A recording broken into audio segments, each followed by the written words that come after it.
Good day. Welcome to News Now on TV360. I'm Thelma Okoro. The Nigerian Army has repelled an attack on Gulag village in Madagali local government area of Adamawa State. The attack was carried out by fleeing Boko Haram militants in the northeast part of the country. Now, Gulag community is some miles away from Chibok community in Borno State, where over 200 schoolgirls were abducted from their school on April 14, 2014. As part of its plans for the new year, the Nigerian Army has promised even better performance in 2017. In 2016, the Nigerian Army made a series of achievements in the fight against insurgency. Now, take a listen to the Army reel out some of those achievements. As you are aware, Nigerian Army within the last year conducted many training activities at various levels. This is in addition to the training exercises being conducted, or rather conducted by the various Nigerian Army training institutions. The exercises were, apart from improving troops' proficiency, testing of equipment, they also sought to address the prevailing security situations in those areas, particularly in Bauchi and Zamfara states. Continuous raid operations and patrol conducted during the exercise have seriously reduced the activities of criminals within that environment, particularly cattle rustlers and armed bandits, because it leads to recovery of arms, ammunition, and arrests of various criminal elements. We were able to rescue, or rather recover, over 9,865 rustled cattle, and they were handed over to their various owners through the local authorities there. The Bring Back Our Girls group says it will commence another round of protests to demand the release of the remaining 196 girls abducted by the Boko Haram terrorists in April 2014. Now, the protests will begin on January 8th, which is 1,000 days after over 200 girls were abducted by the terror group from their secondary school in Chibok, Borno State. The group says the government has not announced any new progress in negotiations since 21 of the girls were freed after talks with the Nigerian government.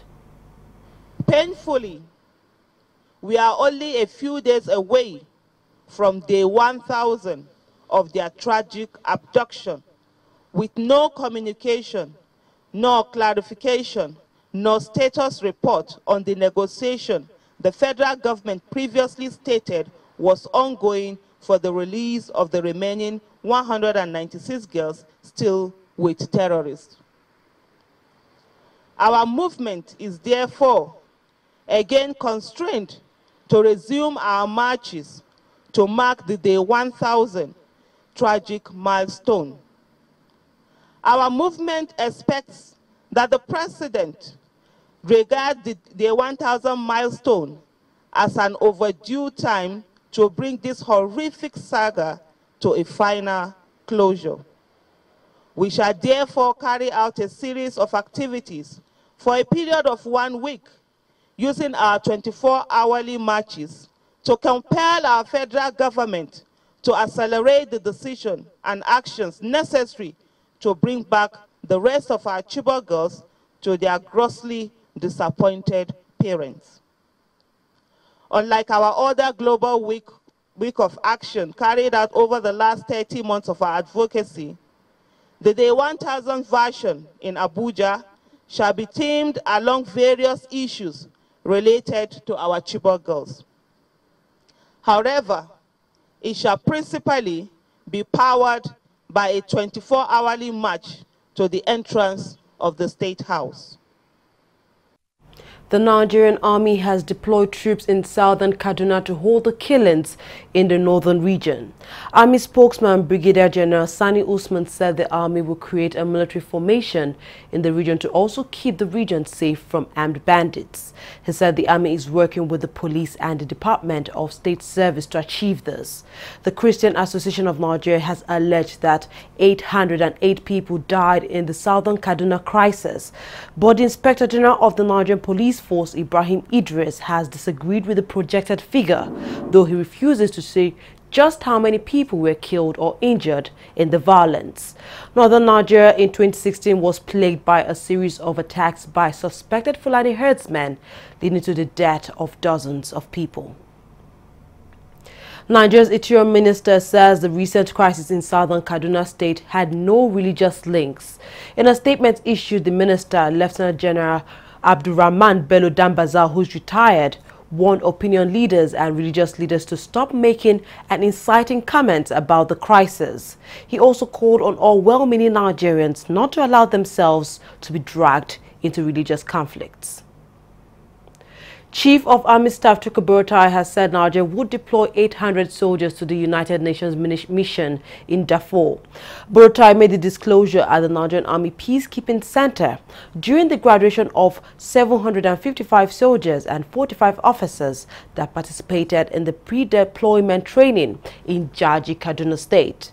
The Army says Nigeria would continue to deploy quality peacekeepers as part of its contribution to global peace and security. The Nigerian government says it has commenced the payment of 5,000 naira monthly to 1 million poor and vulnerable Nigerians. The amount was part of campaign promises made by the Buhari-led administration before they were elected into office in 2015. In a statement released by the office of the Vice President Yemi Osinbajo, the payment was effected through the conditional cash transfer, which is the CCT of the government's social investment programs. He added that the payment would be made in batches. The first batch which commenced last week, will cover Borno, Kwara, Bauchi, Cross River and Niger states, as well as Kogi, Oyo, Ogun and Ekiti states respectively. The Nigerian Customs Service has started the implementation of the policy banning importation of vehicles through the land borders, with many vehicles trapped at the borders. The Association of Nigerian Licensed Customs Agents in the SEME chapter confirmed that many vehicles were trapped at the border posts. A statement by the Customs Service has reiterated the federal government's ban on the importation of rice and vehicles through the land borders. The custom has urged officers and men of the service to ensure maximum collection of revenue and strict implementation of the government's fiscal policy. The Nigerian government has announced plans to shut down the Nnamdi Azikiwe International Airport in Abuja for 6 weeks, starting from March 8, 2017. The airport would be closed down to allow repairs on its runway, this is according to authorities. The decision to shut the airport and divert Abuja-bound flights to Kaduna was taken after airlines threatened to stop flying to the capital due to the poor condition of the runway. Now, the Minister of State for Aviation, Hadi Sirika, announced the choice of Kaduna International Airport as an alternative during the closure of the Abuja Airport. However, the Niger State government has urged the government to make use of the Minna International Airport for proximity reasons. Nigeria's Minister of Power, Works and Housing, Babatunde Fashola, says the country plans to overhaul about 50 bridges nationwide. The plan is expected to cost about 270 billion naira over 3 years. Fashola unveiled the plan while inspecting the rehabilitation of the third mainland bridge project in Lagos State, southwest Nigeria.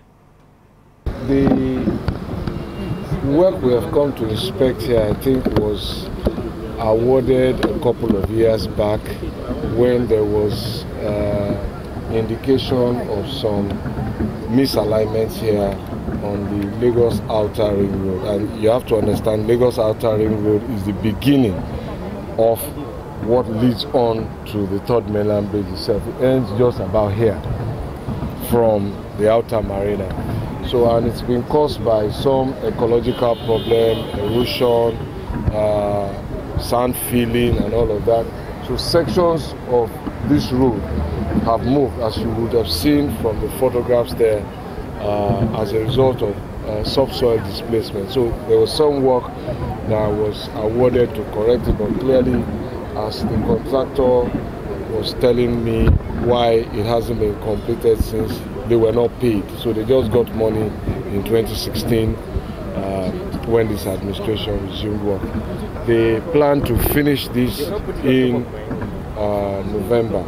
But that is only part of the story. The other side of the story is that many of the bridges we built in the country over the last 4 or 5 decades have not been under any form of maintenance, structured or unstructured. So what has been happening is that we wait until it gets bad, then it gets worse, then it fails, then we come and repair. And we intend to change that. You've seen what we've done with the Jaji Bridge. You've seen photographs of the Tamburawa Bridge in Kano, which the Federal Executive Council again just approved for repairs. You've seen what we did, all emergency repair works, also in Ijora, in Lagos here. We intend to change that if we get the cooperation from Parliament this year, because we now have a 3-year plan, I think affecting about 50-something bridges across the country. Maintenance, repairs, and restoration. And it's going to cost about 270 billion over 3 years. As a people, we must understand the value of these assets. And some of the habits that I see under our bridges, on our road setback, must stop if we must get the full value. The panel investigating the collapse of Rainers Bible International Church in Akwa Ibom State, southern Nigeria, has ordered the release of the structural engineer to handle the project. The engineer was released because he had in his possession valuable documents that would aid investigation in the case. The state government says at least 26 people died when the church building collapsed on December 10, 2016.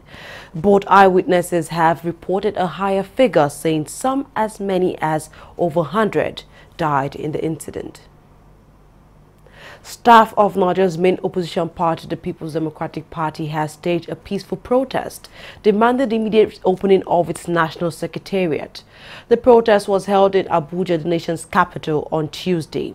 PDP's national secretariat has been blocked following the leadership tussle, which has plagued the party since it was ousted as the ruling party in 2015. Two committees, one led by Ahmed McCarthy and another led by Ali Modu Sheriff, claimed to be the authentic committee in charge of the affairs of the party.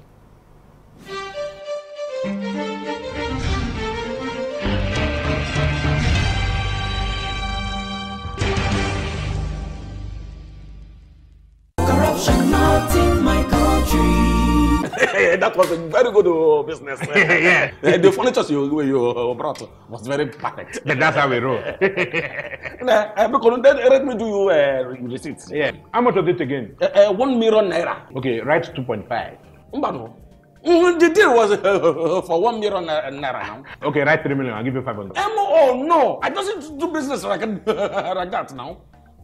Yeah. In that case, give me back my check. Let me go and look for someone that understand business. Take. Your loss. It is only for incorruptible customers. What are you talking?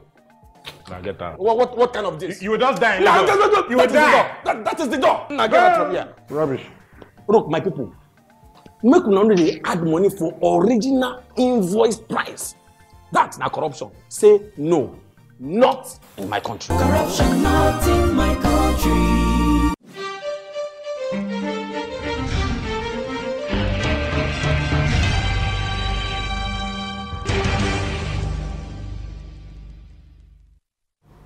Welcome back. Nigeria's Naira traded flat at the official interbank window and on the parallel market on the first day of trading of the year.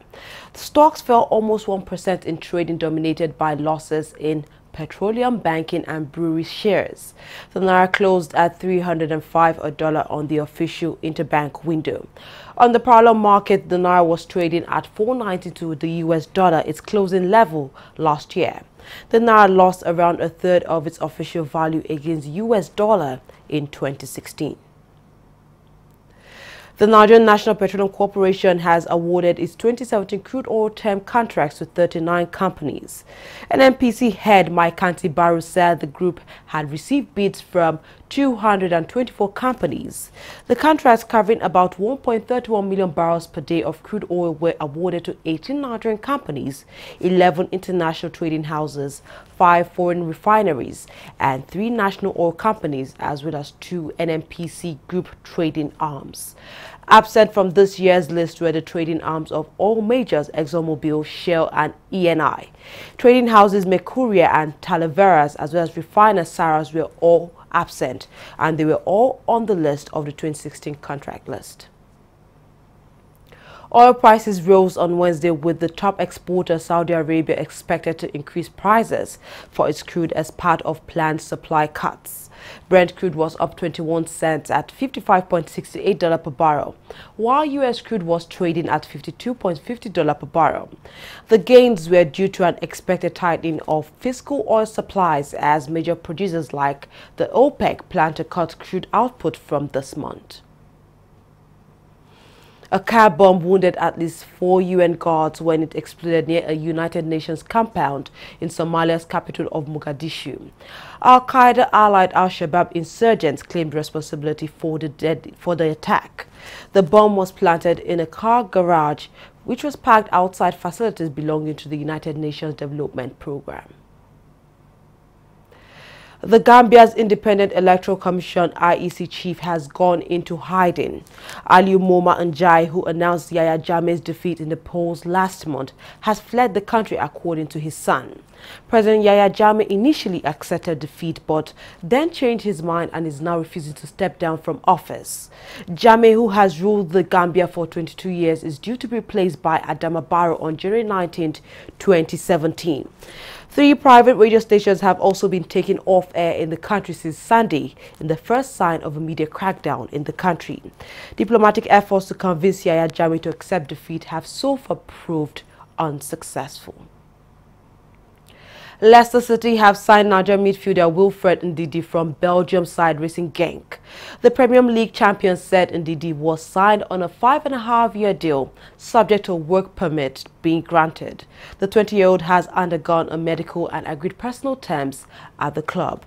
No financial details were given, although media reports have mentioned a figure of £50 million plus a further £3 million of potential add-ons. Zimbabwe's preparations ahead of the African Cup of Nations in Gabon have been thrown into chaos by a row over accommodation and financial issues. The team refused to stay at the Zifa village training facility, saying it was not up to standard. The team was also unable to use the National Sports Stadium for training because a $60 fee had not been paid by the country. Zimbabwe's first match is against Algeria on January 15th.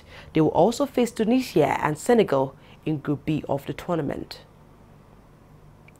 Hull City has sacked manager Mike Phelan following a dismal run on 10 games without a win. Phelan took over as a caretaker after Steve Bruce left on the eve of the season and got the job permanently thanks to wins in Hull City's first 2 Premier League games. Since then, the club has slid into relegation trouble and have taken just 1 win and 7 points from their last 18 games. Well, that's all we have at this hour. Thank you very much for watching. I am Thelma Okuru.